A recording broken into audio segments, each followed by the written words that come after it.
Bismillahirrahmanirrahim. Assalamualaikum warahmatullahi wabarakatuh. Ahlan wa sahlan, selamat datang para pemirsa dan para calon santriwan dan santriwati khususnya dari berbagai daerah.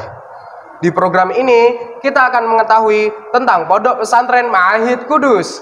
Banyak hal yang akan kita bahas di pertemuan kita kali ini di program kita. Yuk mondok ke Ma'ahid yuk. Di kesempatan kali ini kita akan mengetahui banyak hal tentang seluk-beluk Pondok Pesantren Ma'ahid Kudus, agar semisal saudara kita, teman kita, rekan kita itu kalau mondok di Ma'ahid tidak kaget. Betul tuh. Iya dong. Di sini kita tidak akan berdua saja yuk. Kita akan bersama ahlinya, pakarnya. Pasti pernah mondok di Ma'ahid. Ya tentu dong. Siapakah beliau? Beliau adalah sang ustadz yang akan mengobati rasa penasaran kita tentang Pondok Ma'ahid Kudus. Beliau adalah Al-Mukarram Al-Ustadz Nailul Huda LC. Waktu dan tempat kami persilahkan. Assalamualaikum warahmatullahi wabarakatuh. Waalaikumsalam warahmatullahi wabarakatuh. Anggap aja ini saya dikerjain anak-anak ya. Tapi dikerjainnya insya Allah berbuah berkah. Amin. Ngerjain gurunya untuk ganjaran yang ini. Alhamdulillah wassalatu wassalamu ala Rasulillah wa ala alihi wa ashabihi wa man tabi'udah amma ba'd.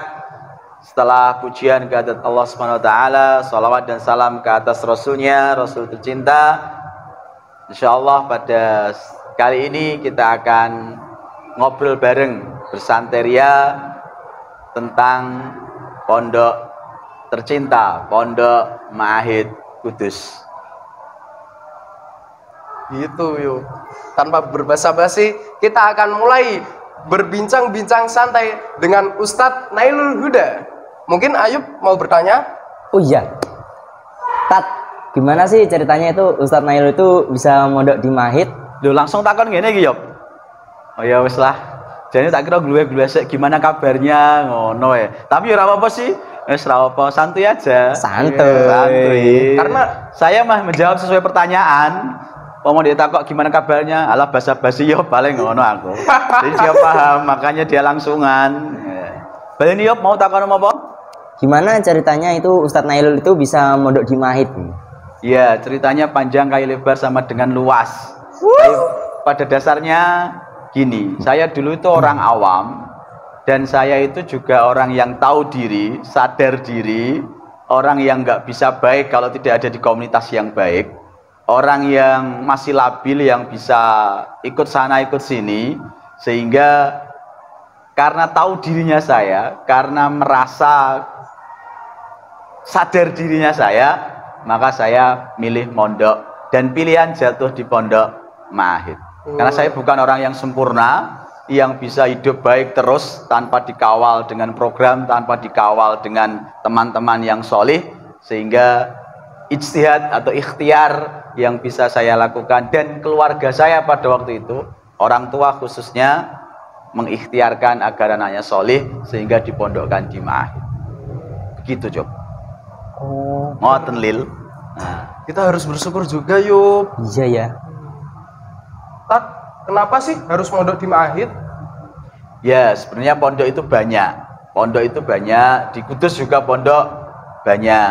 Tapi karena orang tua saya dulunya alumni Ma'ahid, kemudian meminta saya mondok di Ma'ahid, yang pertama saya juga birrul walidain, taat pada orang tua. Bagaimanapun juga taat pada orang tua itu insya Allah berkah. Berkahnya juga luar biasa. Itu alasan yang pertama, birrul walidain. Alasan yang kedua, bagaimanapun juga Pondok Ma'ahid merupakan pondok yang sudah lama, yang sudah ada sebelum zaman kemerdekaan 1937 kalau tercatat di buku sejarah. 1937. Iya, suwi ya. Lama itu. Bapakmu urung lahir wae Ayub. Watake tapi aku yo arti bapakmu lahirnya kapan? 70-an, Pak. Ya, masih jauh berarti. Tentunya pondok yang sudah lama mestinya punya pengalaman yang banyak, punya keterampilan untuk menjadikan anaknya solih, solihah, sehingga dengan pengalaman yang banyak itulah dan saya menjatuhkan pilihan untuk di Ma'hid.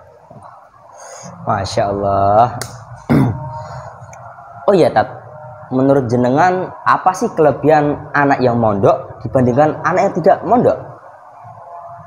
Ya, sebelumnya kita sampaikan bahwa setiap orang itu asalnya baik semua. Karena yang terlahir itu kan dalam keadaan suci semua, muslim semua, baik semua tentunya. Gak mungkin bayi itu preman kan, gak mungkin. Kullu mauludin yuladu alal fitrah. Tiap yang lahir itu mesti dalam keadaan suci. Hanya saja ketika sudah mulai gede, pengaruhnya akan banyak. Dari keluarga, dari lingkungan, dari teman.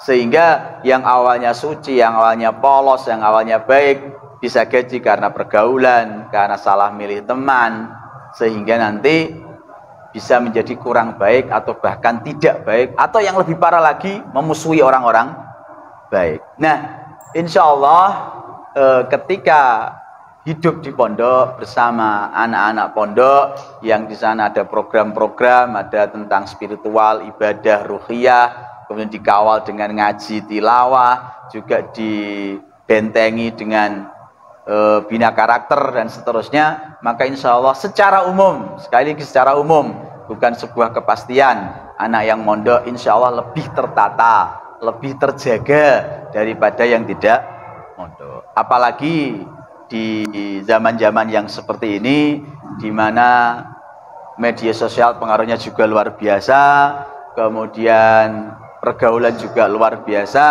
maka insya Allah secara umum, sekali lagi, kita nggak bisa memastikan, pondok mesti apik juga nggak bisa. Ini hanya bagian dari ikhtiar ketika bertemu dengan komunitas baik, ketemu dengan ustadz-ustadz yang baik, ketemu dengan teman-teman yang punya niat baik, harapannya di pondok bisa jauh lebih baik. Seperti itu. Kan Rasul juga sudah mengingatkan, kalau kamu temennya sama penjual minyak, ya minimal melu wangi. Kalau kamu temannya pandai besi, ya minimal kena cipratan las-lase. Nah, ibaratnya di pondok itu wangi-wangi kayak penjual minyak wangi. Kalau untuk profil Ustadz dan musyrif di pondok pesantren Ma'hid itu seperti apa ya, Tat? Wah, ini ya alhamdulillah, ini bukan untuk menyombongkan ya, tapi karena ditanya ya saya jawab gitu. Alhamdulillah kalau di Ma'hid sendiri insya Allah wala uzaki alallahi akhada, insya Allah ustadznya baik-baik, baik dari sisi ibadahnya, akhlaknya maupun akademiknya, intelektualnya. Karena kalau kita hitung ada 15 ustadz yang bergelar LC. LC 15 men, 15 ya. Ini bukan sombong loh ya. Bukan nyombongkan. Hanya karena ditanya ya dijawab gitu aja. Jadi ada 15 LC yang di Ma'hid ini. Yang LC itu bisa lulusan Timur Tengah atau bisa lulusan yang berafiliasi ke Timur Tengah. Jadi gak gemen-gemen lah ibaratnya. Insya Allah mateng lah ilmunya. Bahkan kalau boleh jujur nih, banyak yang iri dengan pondok Ma'hid. Kok bisa ya staf ustadznya LC tok gitu. Dan alhamdulillah yang hafid juga banyak, sehingga ini sedikit banyak menyokong untuk kebaikan dan kemajuan pondok pesantren Ma'hid. Meskipun sekali lagi la uzaki alallahi akhada, kami tidak mensucikan orang di atas Allah Subhanahu wa taala. Tetap Allah yang berhak menilai, tetap Allah yang paling layak dan paling benar penilaiannya. Cuman secara dohir insyaallah musyrif dan ustadz di pondok Ma'hid bagian dari orang-orang solih yang bisa mengawal dan membersamai kita untuk menjadi orang-orang solih. Untuk orang awam kayaknya nggak tahu tuh Pak, LC itu apa? LC kalau saya tahu tuh kayak lucu gitu Pak. Ya. Ya, comel. Ada yang mengatakan LC itu lucu and celawar. Jadi lucu jadi celawar. Ada yang bilang lucu and cengengesan gitu. Jadi ya semacam-macam lah. Tapi kalau LC sebenarnya singkatannya sih listen. Jadi ini sebenarnya kalau nggak salah ya, itu yang mengeluarkan gelar itu Perancis. Tapi negara-negara Timur Tengah gelarnya juga pakai LC. Dan memang Ustadz-ustadznya kan juga ada yang dari Mesir, Sudan, kemudian Libya atau Libya yang cabang dari Saudi Arabia. Ya insya Allah ya tadilah. Yo gelar sih nggak begitu dilihat jadi ukuran, tapi minimal gelar itu bisa sebagai pembuktian kalau dia orang tenanan. Karena kalau nggak tenanan kan nggak mungkin lulus, nggak mungkin dapat gelar. Nah minimal itulah. Nah, ini nih penanya yang ditunggu-tunggu sama mungkin terutama orang tua yang mau mondokkan anaknya ke pondok Mahid. Oh ya, sebenarnya mahal gak sih Tat mondok di Mahid? Nah, Wah ini ya kalau dirasa mahal kelihatannya enggak deh, enggak banget lah, enggak bingit kalau dibilang mahal itu. Wong untuk menjadikan anak solih dan muslih, mosok biaya itu mahal ya enggak. Dan memang kalau dibandingkan dengan pondok-pondok yang lain, insya Allah juga relatif lebih murah. Bisa disurvei lah nanti.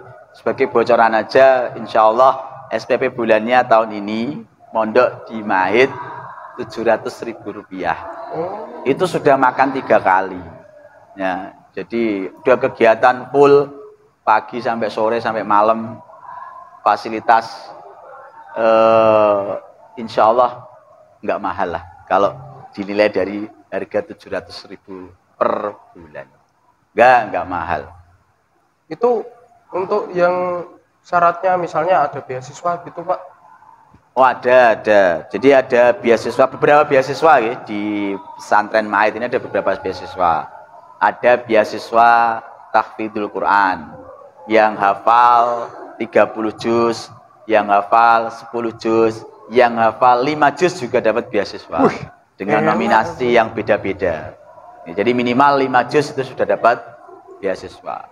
Kemudian juga ada beasiswa dari para alumni, para muhsinin yang ditujukan pada mereka dari kalangan du'afa yang kurang mampu sekaligus yang punya prestasi.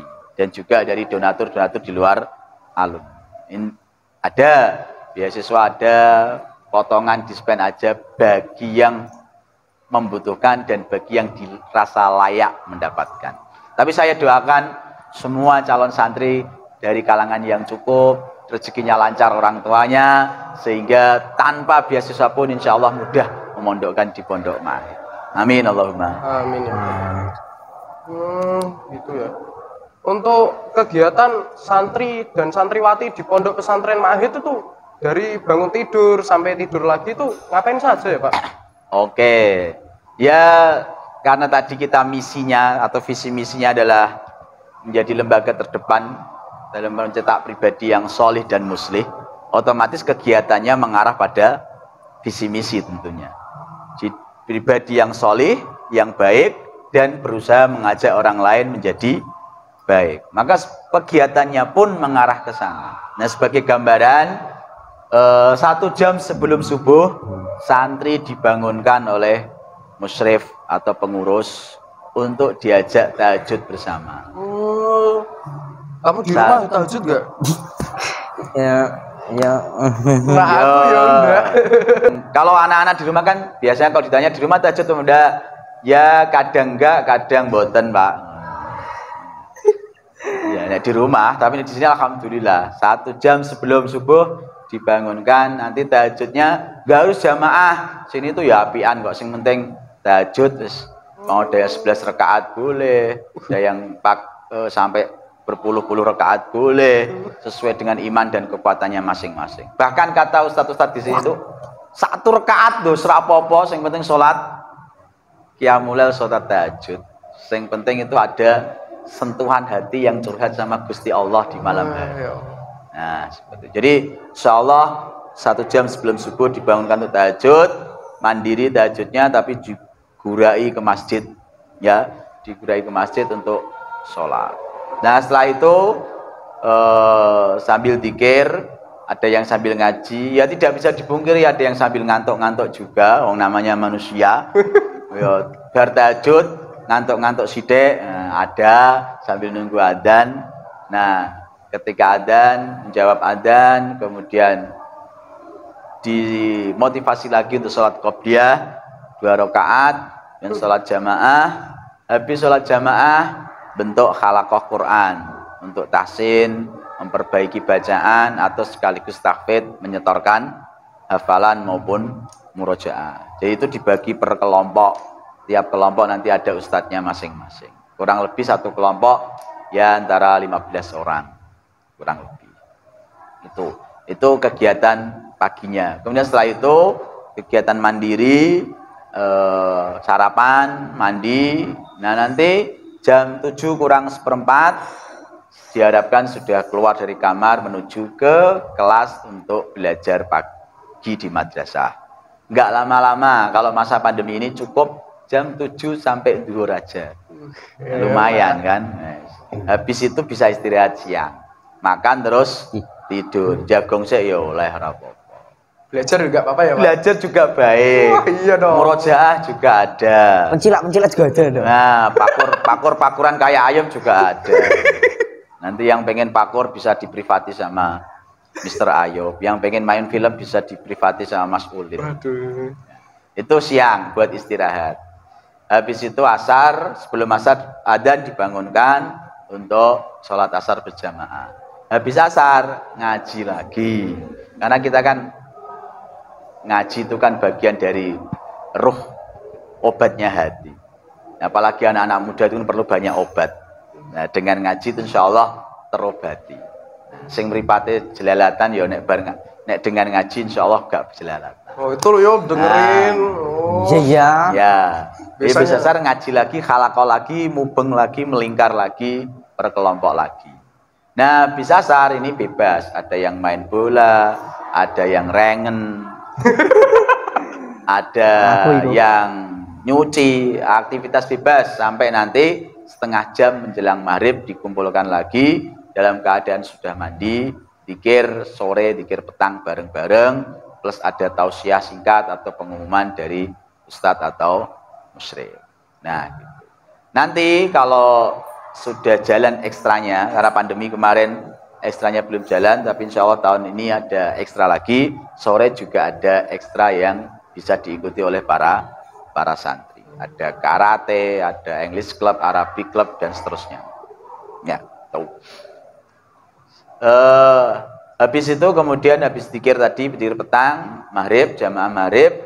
Habis jamaah maghrib ada khitobah, latihan menyampaikan materi-materi yang baik dan pakai bahasa Arab, menggunakan bahasa Arab.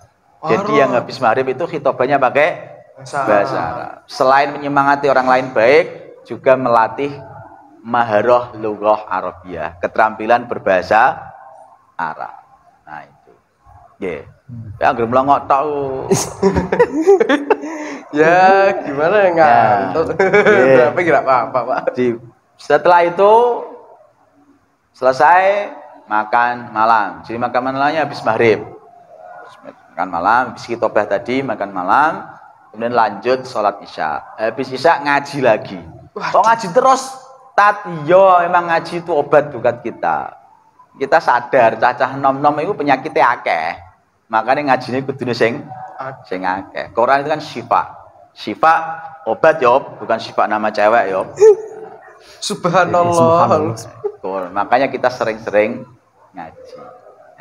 Nah, habis ngaji sekitar setengah 9 belajar mandiri, yang ada PR, yang ngerjakan PR, yang kesulitan juga bisa minta bantuan ustadz musyrifnya untuk ngajari. Sini musyrifnya santai-santai, santui-santui, jenom-nom. Nah, sing tua paling jiloro. Nah, jadi masih enak untuk diajak belajar bareng, curhati bareng, diskusi bareng. Nah, insya Allah masih num-num, kinyis-kinyis, energik-energik, insya Allah. Kuat, Pak. Nah, habis itu kemudian tidur. Jam 10, lampu dimatikan, suruh tidur. Karena kalau begadang itu nanti kasihan.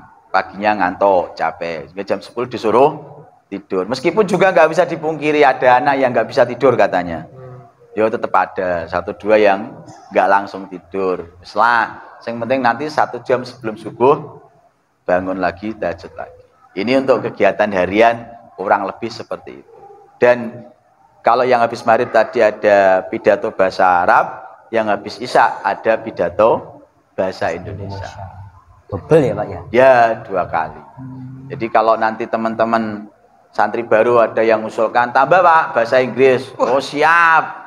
Masih ada habis subuh untuk bahasa Inggris. Sementara ini bahasa Arab sama bahasa Indonesia. Itu yang harian. Yang mingguan ada kegiatan puasa Senin Kemis. Senin Kamis. Ini juga latihan Bagus kesabaran, sekali. latihan menahan nafsu, latihan juga menjaga syahwat. Apalagi yang udah aliyah-aliyah itu biasanya syahwatnya lumayan gede, malah diajak puasa. Ya termasuk yang ketawa tadi ini. Iya. Yang bisa ngerem syahwat itu kan dengan puasa Senin. Untung aku nggak tertawa. Nah, disediakan sahur bareng, buka bareng. Nah, itu yang mingguan. Ada juga yang kegiatan sifatnya musiman, musim Rajab, musim Muharram. Nanti ada kegiatan-kegiatan yang bisa indoor maupun outdoor. Pokoknya insya Allah asik lah. Tidak hanya ibadah tok, tapi juga sesuatu yang menyenangkan. Karena kita punya prinsip, menyenangkan santri itu termasuk amal yang paling dicintai oleh Allah. Di santri jangan tertekan tok, tapi bikin dia happy. Karena bikin happy santri itu dicintai sama Allah. Ustaz insya Allah paham lah. Nggak mungkin santrinya suruh kesel-kesel tok, ngaji-ngaji tok, gak tahu dikai seneng-senengan. Insya Allah enggak. Di antara kegiatan banyak yang bikin happy, bikin seneng para santri. Kan kata Rasulullah, ahabul a'mali ilallahi sururun tudkhiluhu ala muslim. Amal yang paling dicintai Allah itu bikin seneng orang lain. Maka sini juga diamalkan. Biar supaya santri seneng, lah itu nanti juga dipikirkan dan dilaksanakan. Insya Allah. Sekilas itulah tentang kegiatannya. Gitu teman-teman. Jadi mondok itu nggak hanya bikin bosen. Kadang mungkin teman-teman saya itu pernah mondok bosen. Siapa bilang mondok itu mungkin nggak hanya ngaji-ngaji, tapi mungkin ada seneng-seneng lainnya, seru. Pondok ini antik loh. Nggak percaya, cobain aja mondok di Maahid dong. Makanya mondok. Coba kalau 3 tahun nggak betah boleh pindah lah. 3 tahun Pak. Iya dulu lo saliyah dong. Oh iya. Oh iya. Fasilitas apa saja sih Pak yang akan kita dapatkan di Maahid? Apa ada prosotannya atau apa gitu Pak? Apa dapat ROG Pak? Dapat iya. motor, Iya. dapat mobil, sertifikat tanah. Ya, fasilitas itu nanti bisa didapatkan dari mertua Anda, Mas. Motor, sertifikat tanah itu nanti mintanya ke mertua kamu, Mas. Oke? Kalau di Pondok Maahid, insya Allah habis daftar ulang dapat kasur empuk. Empuk, Mas?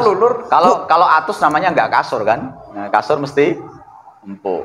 Ada lemari, 1 orang 1. Jadi nggak usah bareng-bareng naruh baju di lemarinya temen, enggak, tapi 1 orang 1, lebih aman dan lebih privasi. Kalau mau koleksi foto orang tua kan nggak apa-apa. Orang tua orang tua. Foto habaib, mesti mau foto sudon, foto cewek wadah ya. Enggak boleh. Nggak ada kalau itu sama. aman, privasi. Kemudian juga dapat ranjang biar nggak dingin gimana.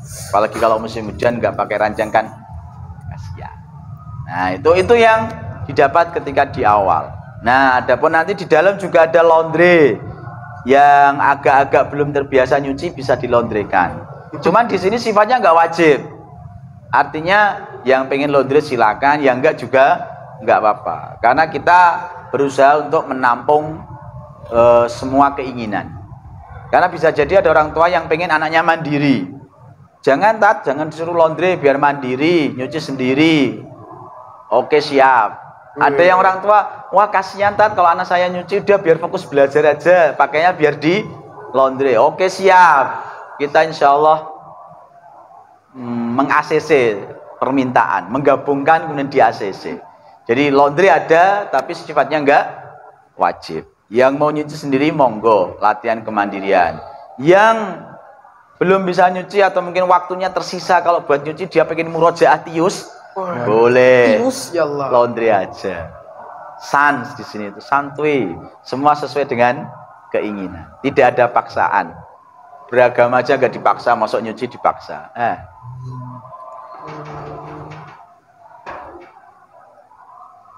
Fotonya apa lagi? Wis entek. Bingung ya. Pasale wis entek. Kenten pasal lagi. Bentar, Pak. Oke, Saya oke. pikir. Saya orang yang sabar. Lah, ini tak. Ya Allah. Apa sedih? Kapan jadwal penjengukan tak? Oh, ya wajar. Kalau Wajar. santri-santri baru, apalagi yang mungkin masih MTS tuh biasanya butuh dijenguk. Apalagi yang baru pisah dari mbok lagi, pisah dari umi abinya, papah mamahnya, itu kan biasanya ayah bundanya belum biasa terpisah. Wajar kalau ditanyakan berapa kali dijenguk. Atau kadang mungkin anaknya sebenarnya betah dan enjoy. Orang tuanya yang kadang nggak betah, kangen sama anaknya. Nah, maka di sini insya Allah boleh dijenguk sebulan sekali dengan jadwal yang nanti ditetapkan. Meskipun demikian, kalau jadwalnya sebulan sekali tapi ada keperluan yang mendesak, datang ke pondok juga welcome aja. Sini fleksibel, jadwal ada. Seandainya mau datang di luar jadwal, bisa konfirmasi ke ustadz atau musyrifnya. Insya Allah dilayani dengan sepenuh hati selama HP-nya nggak mati. Yang repot itu kalau pas HP-nya mati, wong tua HP moro, gak ono sing nanggepi, wah iki ustate piye lele, HP moro ra ditaman-taman. Itu wajar karena HP-nya mati. Nah, selama HP-nya nggak mati, insya Allah dilayani dan ditanggepi sepenuh hati. Insya Allah. Jadi itu penjengukan. Nah kalau kepulangan sekalian, bahwa tadi ada pasalnya juga atau enggak di planningnya sana, sekalian tak jawab aja. Kepulangan resmi setahun 4 kali, nggak usah khawatir. Idul Fitri, Idul Adha, libur semesteran, libur kenaikan kelas. Itu yang resmi. Yang nanti biasanya juga kita tolerir kalau ada yang mau khitan. Tadi izin anak saya mau khitan, mau sunat, boleh. Kan bisa jadi ada yang belum sunat. Atau mungkin Ustaz, anak saya izinkan pulang, mau lamaran. Oh, boleh. Fleksibel. Yang penting ada komunikasi antara wali dan musyrif atau musyrifah. Atau mungkin Ustaz, ini kakaknya mau nikah, mau rewang pulang 3 hari. Yos, monggo. Kita fleksibel. Yang penting ada komunikasi. Tapi jadwal resminya setahun 4 kali. Kalau emang nggak ada apa-apa, ya udah santuy aja di pondok, dinikmati aja. Nah, seperti itu. Santuy. Oh iya, menurut Ustadz, enak dan enggaknya di pondok itu apa aja sih? Wah, ini pertanyaan yang salah ini. Harusnya itu enak dan enak bangetnya apa gitu loh. Karena di pondok tuh nggak ada nggak enaknya. Di pondok tuh enak sama enaknya banget. Kalau menurut saya ya Pak, paling nggak enak itu nggak punya uang Pak. Wah, itu yang bukan di pondoknya yang nggak enak, karena kamunya yang nggak enak, nggak punya uang. Di rumah nggak punya uang ya nggak enak. Jadi bukan karena di pondoknya. Nah, di pondok tuh enak sama enak banget. Soal nggak punya uang, kamu di rumah nggak punya uang ya podo gak enak. Mana yang jalan gak ada duit, rasa nyileh koncone. Di pondok enak, gak ada uang, nyileh duit Aku urung dikirimi ya Wes Mas, monggo Mas. Oh, enak di pondok itu adanya tuh enak sama enak banget. Temennya terima gak ada duit. Kalau mikirin uang ini Pak, ya macem wetenge gede ning ngono. Lho. Makme akeh mesti. Oke, mungkin semisalnya ya Pak, kayak kalau ada kayak gimana ya? Orang yang baru hijrah misalnya dulunya kayak pacaran tuh Pak. Wes. Nah, itu misalnya masuk ke pondok kan kaget Pak. Wih, di sini wong alim-alim tok. Aku biyen ki abangan, biyen yangku 5 bahkan misalnya gitu. Masya Allah. Dan mungkin 5. cara penanganan dari punya. Ustadz itu seperti apa Pak? Yang kalau baru hijrah seperti ya tidak bisa dipungkiri orang atau anak yang masuk pondok itu nggak mesti orang yang sudah solih, nggak mesti orang yang alim. Bahkan bisa jadi ada yang mohon maaf di rumah rodok blubo, rodok beling, rodok seneng keluyuran dan orang tuanya pondok naik ben ora keluyuran kan bisa jadi. Jadi terus terang latar belakang santri itu berbeda. Ada yang memang dari awal sudah solih, sudah alim kayak Mas Ayub. Ya biar GR dikit lah, biar mongkok dikit lah, masa tablet no terus ya dilem lah. Ada jadi bisa jadi yang di rumah itu awalnya preman, pacarnya pirang-pirang kayak Mas Sulil, yo bisa jadi. Jadi memang latar belakang santri itu beda. Maka di sini insya Allah kita pakai metode yang pertama itu takliful qulub. Ya, bagaimana kita bisa meluluhkan hati. Jadi kita maklumi dulu, manusia itu nggak ada yang sempurna. Hatta ustadz juga nggak sempurna. Ustadz juga tetap punya khilaf, punya kecenderungan yang kadang kurang baik itu tetap, apalagi santri. Maka yang pertama kita berusaha memahami dan memaklumi. Karena orang itu beda, latar belakang juga beda, keluarganya juga beda, backgroundnya beda. Maka langkah awal adalah dengan cara memahami, kemudian berusaha untuk dalam tanda kutip meluluhkan hati. Nah itu. Jadi setelah kita berusaha memahami, berusaha untuk mendapatkan hatinya, insya Allah nanti ke depan santri itu juga akan mengikuti ritme yang berjalan di pondok. Memang nggak bisa wah saling biasa ngene terus kon langsung ngene wangel kecuali memang hidayahnya nomplok plek gitu. Kan hidayah itu ada yang seketika karena langsung seperti membalik tangan, tapi ada yang by proses, ada yang tadarruj bertahap. Nah kita insya Allah terima semuanya. Kalau ada orang yang langsung berubah baik ya alhamdulillah. Kalau ada orang yang butuh proses, kita ya siap mengawal proses. Justru mohon maaf kalau misalkan yang mondok itu anak baik-baik tok, sudah nurut-nurut tok, itu mohon maaf ustadznya nggak ada tantangan, ustadznya nggak ada semangat untuk ikhtiar lebih. Wong wis sampai kabeh kok. Nah, maka justru ketika misalkan ada mohon maaf ada yang awalnya kurang baik, awalnya biasa maksiat dan seterusnya, anggap aja ini kesempatan bagi musyrif-musyrifahnya untuk mendapat tiket surga. Kalau gampang-gampang tok uripe kan kata Allah macam lebu swarga. Kan di ayat am hasibtum an tadkhulul jannah walamma ya'lamillahu alladziina jahadu minkum wa ya'lamas sabirin. Apa kalian merasa pantas masuk surga kalau Allah belum lihat kesungguhan kalian dan kesabaran kalian? Nah ini ujian bagi para ustadz, para musyrif. Kok nemu bocah sing butuh ditemenani, nemu bocah sing butuh disabari, ustadz insya Allah senang. Oh iki kesempatan saya masuk surga. Kalian juga gitu nanti para santri. Kok di pondok terasa berat? Waduh, jam 3 dibuka tahajud, Senin Kamis kudune poso. Memang hidup itu harus ada kangelannya biar pantas masuk surga. Kalau nggak ada temenanan, nggak ada kesungguhan, nggak ada kesabaran, kata Allah sorry le, urung pantas lebu surga. Nah di pondok ini insya Allah baik ustadznya maupun santrinya ada peluang-peluang untuk bersungguh-sungguh. Ada tantangan yang harus dihadapi dengan sungguh-sungguh dan sabar. Untuk apa? Ya untuk memantaskan kita masuk surga. Lah nek ustadze tenanan, bocah santrine tenanan, yo ustadze sabar, santrine yo sabar, insya Allah santri dan ustadznya besok bareng-bareng masuk surga. Apa ora pengen gue? Pengen ora? Pengen lah Pak. Ya saya mondok bareng-bareng. Berarti kalau mondok di Pahit itu hidup bahagia mati masuk surga. Insya Allah hidup bahagia mati masuk surga. Bahagia itu kan soal rasa. Iya. Gimana yuk mau tanya? Jadi apa? sepahit apapun kalau kamu bisa mensikapinya akan tetap bahagia.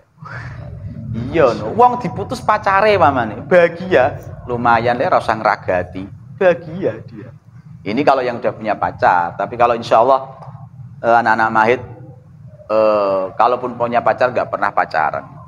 Maksudnya gimana? Mencintai Pak? Dalam diam jadi. Gimana yuk lagunya?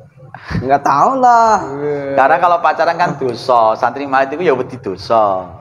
Tapi kalau seneng orang kan katanya nggak apa-apa, wajar. Wajib Ya, Pak bahkan. Ya seseorang. untuk menunjukkan kenormalan kan itu memang merasakan cinta, dicintai.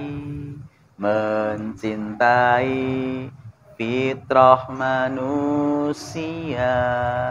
Fitrah itu bro, kalau soal cinta dan mencintai dan cicin, yang nggak boleh itu mengekspresikan cinta dengan pacaran, itu yang nggak boleh. Bareng seneng terus chattingan, terus janjian, ketemuan, boncean, kis-kisan, nah itu yang nggak boleh. Kalau sekedar mencintai, dicintai, fitrah itu bro, boleh bro, insya Allah. Udah udah mau ngungkapin malah ditolak. Aduh. Ini kita mau bahas pondok, malah bahas tentang cinta-cintaan. Intermezzo. Biar orang itu nggak tegang gitu loh, Yop, nonton ini itu. Biar yang punya cinta itu nggak takut mau dimait. Oh, ternyata diapresiasi ya cintanya itu, gitu loh. Gitu. Iya. Oh iya. Dima itu berapa juz ya Pak targetnya itu? Oh iya, Dima itu kan untuk yang MTS ada program tahfidz, ada program reguler. Untuk program tahfidz target lulusan 10 juz saja, nggak usah banyak-banyak. Untuk program reguler cukup setahun sejuz, 3 juz saja. Ini target minimal. Di aliyah nanti yang masuk program keagamaan 10 juz lagi. Sama ya Pak? Ya, yang masuk jurusan IPA IPS cukup 3 juz saja. Jadi itu minimal ya. Tapi alhamdulillah tiap tahun ada lulusan yang hafid maupun hafidhoh. Wah, Masya Allah. Jadi targetnya nggak muluk-muluk. Yang program keagamaan 3 tahun 10 juz, program tahfidz 3 tahun 10 juz. Nggak muluk-muluk. Tapi alhamdulillah pada kenyataannya tiap lulusan tiap tahun ada santri yang hafid dan hafidhoh. Biidznillah, dengan izin Allah, dengan ridho Allah tentunya. Itu soal target hafalan. Tanya enggak kamu? Mana ya? Lah kamu berapa juz, Yop? Mungkin pas Pak 10. Alhamdulillah. Iya. Nanti lulus Gitu. hafid insyaallah. Amin. Amin. Amin ya Rabbal. Oke Pak. Lah gini Pak, yang jadi masalah ya selain dari calon santri sendiri, bahkan juga wali santri itu gini Pak, kadang punya pemikiran apa gimana pandangan kalau mondok itu gedenya tuh jadi mana ya Pak? Saya ulangi aja ya Pak pertanyaan saya. Iki ae. Persepsi Lulusan cah pondok iso dadi apa ngono paling takone. Pak. Ngono ta ora maksude? Iya Pak. Nah, ngono. Itu mah insyaallah jawabannya sudah berupa fakta. Wakil presiden siapa sekarang? Haji Ma'ruf Amin. Lulusan pondokan apa ndak? Lulusan pondokan jadi wakil presiden. Presiden keempat siapa presiden keempat? Gus Dur. Gus Dur. Lulusan pondokan mboten itu? Nggih. Jadi kalau ditanya nanti lulus bisa jadi apa? Bisa jadi presiden, bisa jadi wakil presiden, menteri juga banyak yang lulusan pondokan. Bahkan sekarang ini trennya anak-anak pondokan, terlebih yang punya hafalan banyak, itu akan diprioritaskan di perguruan tinggi. Beberapa perguruan tinggi, meskipun nggak semuanya. Perguruan tinggi itu sudah melirik santri-santri yang punya hafalan Quran. Mereka mikirnya sederhana, iso hafal Quran mesti wong pinter, rekrut aja. Bahkan di TNI, di Polri sendiri juga sudah mulai men-searching santri-santri lulusan pondokan yang hafal Al-Quran di atas 10 juz. Karena bangsa ini paham, bangsa ini sadar bahwa mereka yang punya hafalan Al-Quran itu orang-orang baik dan bisa menularkan kebaikan.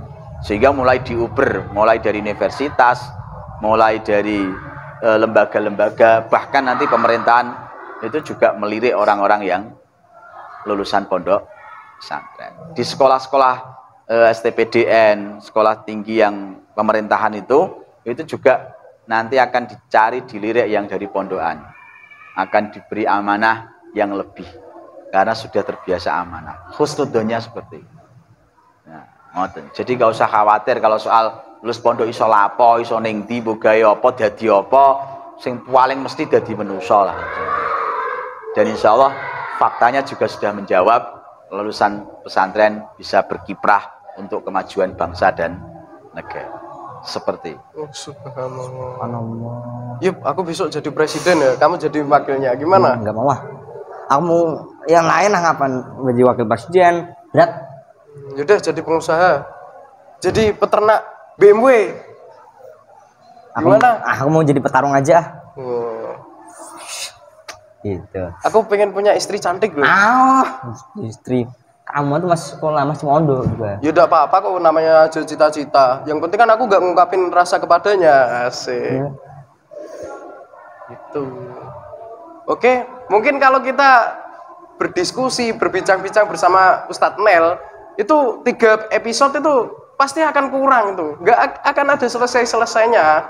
Soalnya ya Ustadz Nel itu wawasannya banyak. Insya Allah ini salah satu contoh musrib atau ustadz-ustadz di pondok pesantren Mahid. Jadi jangan khawatir dengan ilmunya. Mau diajak bercanda ya oke, diajak serius oke, diajak olahraga ya oke, bahkan lain-lain pun oke, kayak ngopi dan lain-lain. Wah, insya Allah di sini ahlinya banyak. Pondok antik ini, makanya yuk mondok di Ma'ahid yuk. Nah, oke, mungkin sekian saya dan Salahuddin Al-Aibi. Sayanya Ulil berarti. Ulil gini. Gimana sih? Aku Ulil Pak Ayub. Kamu Lil ngapain Oh, Ayub? iya. Kami kok kami? Saya Ulil Albab Dan saya Salahuddin Al-Ayyubi.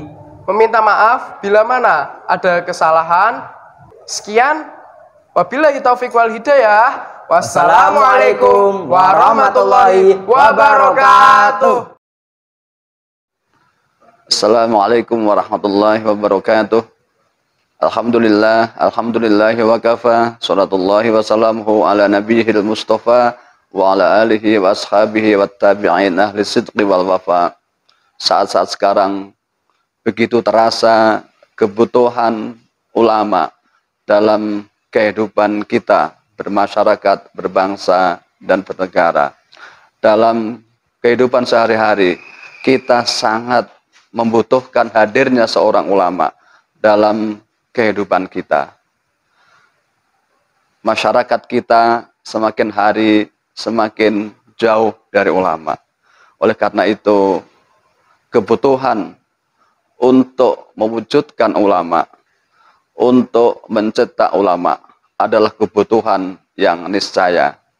Rasulullah Shallallahu Alaihi Wasallam beliau bersabda, Innallaha la yaqbidul ilma intiza'an yantazi'uhu minal ibad walaki yaqbidul ilma biqabdil ulama hatta idza lam yubqi aliman ittakhadhan nas ru'usan juhala fasu'ilu fa'aftau bi ghairi ilmin fadallu wa adallu. Rawahul Bukhari. Rasulullah sallallahu alaihi wasallam bersabda memperingatkan kepada kita bahwa Allah tidak menghilangkan, tidak mencabut satu ilmu dengan cara mencabut ilmu itu dari seorang hamba. Tapi Allah mencabut ilmu dengan mewafatkan para ulamanya. Sehingga ketika Allah tidak mensisakan seorang alim pun di antara mereka, maka manusia terpaksa menjadikan pemimpin yang tanpa ilmu. Maka sang pemimpin itu pun dimintai fatwa. Dan pemimpin itu memberikan fatwa tanpa ilmu. Yang terjadi adalah fadallu wa adallu. Para pemimpin itu sesat dan menyesatkan orang lain. Kondisi inilah yang kita khawatirkan, sehingga pesantren pencetak ulama harus selalu kita dukung dan kita pertahankan eksistensinya. Masyarakat, para santri, umat Islam yang berbahagia, kami mengharap bahwa kita semua sangat memperhatikan lembaga-lembaga seperti ini. Kami dari pesantren Ma'ahid Kudus selalu menanti panjenengan semua untuk mendaftarkan putra-putrinya sehingga mereka menjadi para ulama sebagai panutan, sebagai pelita, sebagai lampu pembimbing di tengah-tengah umat kita. Mudah-mudahan Allah selalu memberikan kekuatan kepada kita untuk mempertahankan agamanya, untuk menebarkan ilmunya, dan menebarkan kasih sayang pada seluruh umat manusia. Assalamualaikum warahmatullahi wabarakatuh. Bismillahirrahmanirrahim. Assalamualaikum warahmatullahi wabarakatuh.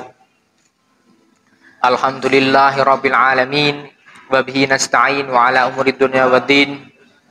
Allahumma shalli ala sayyidina Muhammad umaril wujud fi hadzal yaum wa fi kulli yaumin wa fil yaumil mau'ud sirran wa jahran fid dunya wal ukhra wa ala alihi wa sahbihi wa sallim ajma'in, amma ba'd. Perkenalkan, nama saya Jamalul Lail, alumni MA Mahid tahun 2018,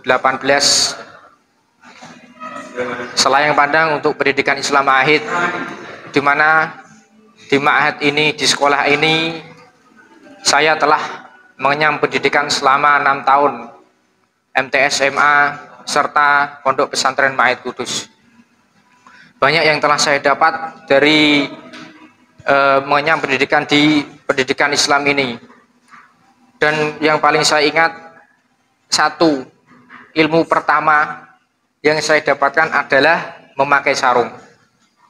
Karena sebelum saya pesantren di sini, saya itu tidak bisa memakai sarung, dan alhamdulillah sampai sekarang bisa istiqomah, di mana itu merupakan suatu ciri atau sudah menjadi tradisi pesantren bagi seorang santri yang mana berpakaian seperti yang saya pakai sekarang, yaitu sarung, kemeja, dan juga peci.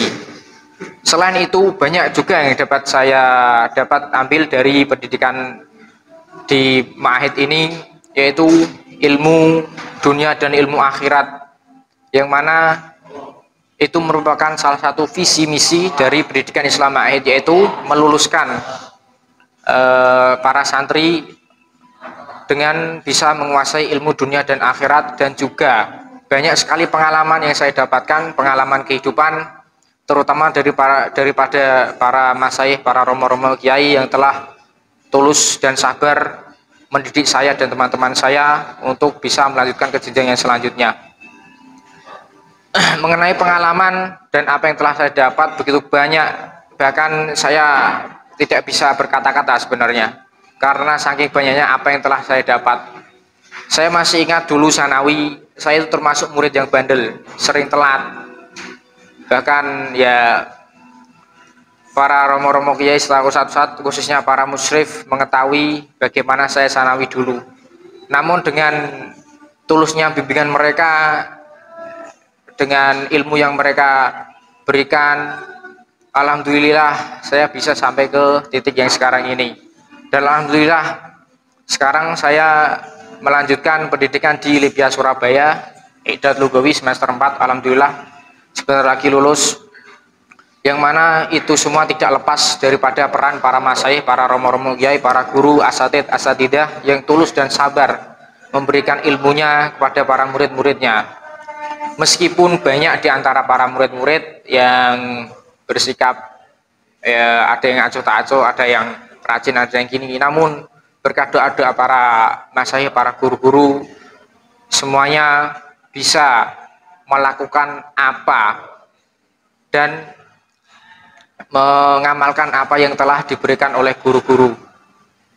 Tidak banyak yang bisa saya sampaikan, mungkin untuk semuanya teruslah menuntut ilmu dan hormati para masyayikh, para guru-guru, karena puncak tertinggi seorang santri adalah mendapatkan ridho seorang guru, dan itu merupakan bekal yang sangat berharga. Dan itu alhamdulillah dan insya Allah biidznillah telah saya dapatkan di pendidikan Islam Ma'hid ini.